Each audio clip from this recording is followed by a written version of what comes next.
बिथांमोननिसिम गिबियावनो आं बगाजुलि ओनसोलनि जानानै खुलुमनाय जासिहरग्रोबाय।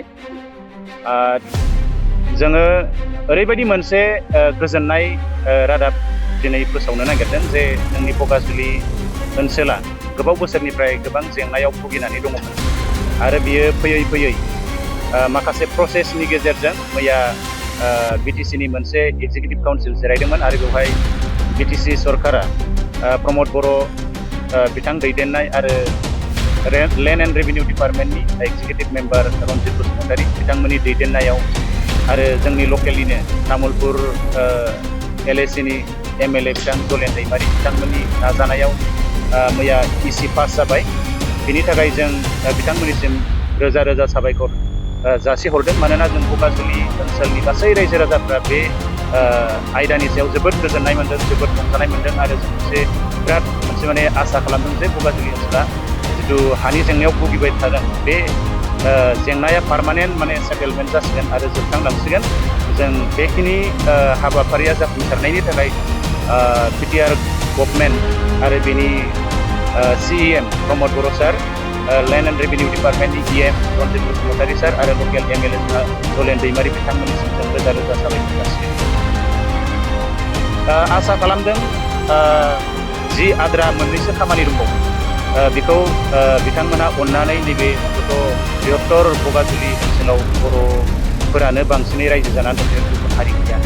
बे हिसाबै बे ओनसोलनि रायजो राजाफोरनि जेंनाखौ पार्मानेन्ट सलुसन खालामनायनि नोजोरजों मोननैसो जि आद्रा खामानि दङ बे खामानिखौ थाबैनो सुस्रांनानै होगोन आरो जोंहा पुरा बिसास दङ जे बिथांमोनहा बेखौ थाबैनो मावफुंनानै होगोन। बगाजुलि ओनसोल हिसाबै बिराद गिदिर जेंना बियो माने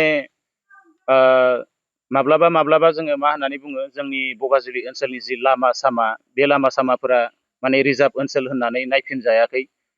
जोंहा 2005आवनो जोंहा इलेक्टेड मोनसे गभर्नमेन्ट दङमोन थांनाय समावहाय गोलाव बोसोर। बे समाव जोङो बे बगाजुलि ओनसोलाव मोनसेबो माने जौगालु आसनिफोर जों मोननो हाखायाखै। मानि थाखाय? रिजार्भ होननानै। दा बिनि उनावहाय 2006आव जिथु फरेस्ट डुवेलार एक्ट जाबाय FRA, दा बिनि गेजेरजों जोंनि माखासे दैदेनगिरि बिथांमोनहा माने बे रिजार्भ ओनसोलखौ फरेस्ट रिजार्भ ओनसोलखौहाय लेन्ड एन्टाइटेलमेन्टआवहाय ट्रेन्सफार खालामनो हाबाय। बिनि उनावहाय बे हाया ना फरेस्ट ना रेभिनिउ बेबायदि जानानै थादों। दा बिनि उनावहाय नेक्स्ट प्रसेसा जाहैबाय माने कमप्लिटलि सेटेलमेन्ट। दा बे सेटेलमेन्टसिम प्रसेस जिथु खालामनो गोनां बे खालामनायखौ जोङो माने गोबां नाजाथाबनो गोनां जादों। गोबां प्रसेस दङ, हानि जेंनाया माने गोरलै नङा। बेखौहाय प्रसेस खालामनायाव जोंनि ओनसोलनि माखासे गोरों गोरा लाइमोन सेंग्राफोरा ज' जादों आरो ज' जानानै बेखौहाय सान हर माने बिनि डाटा बुथुमनायनिफ्राय लानानै माने अफिस मुभ खालामनायनिफ्राय लानानै बिउर'क्रेट्सफोरजों सावरायनायनिफ्राय लानानै थाखा फैसानि जेंना माने गोबां जेंनानि गेजेरजों मोगा मोगि खालामनो गोनां जानानै मैया जिथु इसि पास जाबाय बेखिनिसिम जों लाबोनो हाबाय। आरो फैबाय थानाय समावहाय जोङो मोननैसो जि प्रसेस दङ बे प्रसेसखौ जोङो मावनो थाखाय सरकारजों थाफानानै मावनो थाखाय जोङो रेडि जानानै दङ। गासै बगाजुलि ओनसोलनि जिथु हानि बिबां बे हानि बिबाङा गासै 17,642 बिगा आरो 2 खथा सेलेसा दङ। दा बेवहाय जोंहा गामिफोरा दङ नागापुर, आमलाइगुरि, बगाजुलि आरो नर्थ बगाजुलि।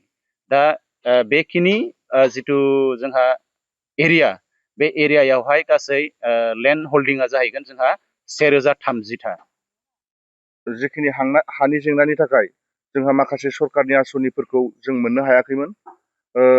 जेरैबायदि जोंहा जोंनि हाया जितु नियादि नङा, जोङो माखासे मानसिफ्रा हाखौ देखायनानै लन लानो सानो। बिथांमोनहा जितु थौजि मियादि नङिनि थाखाय जि लन बिदिनो बायदिसिना जोंनाव मोजां मोजां आसनि बेफोरखौ जों मोननो हायाखैमोन।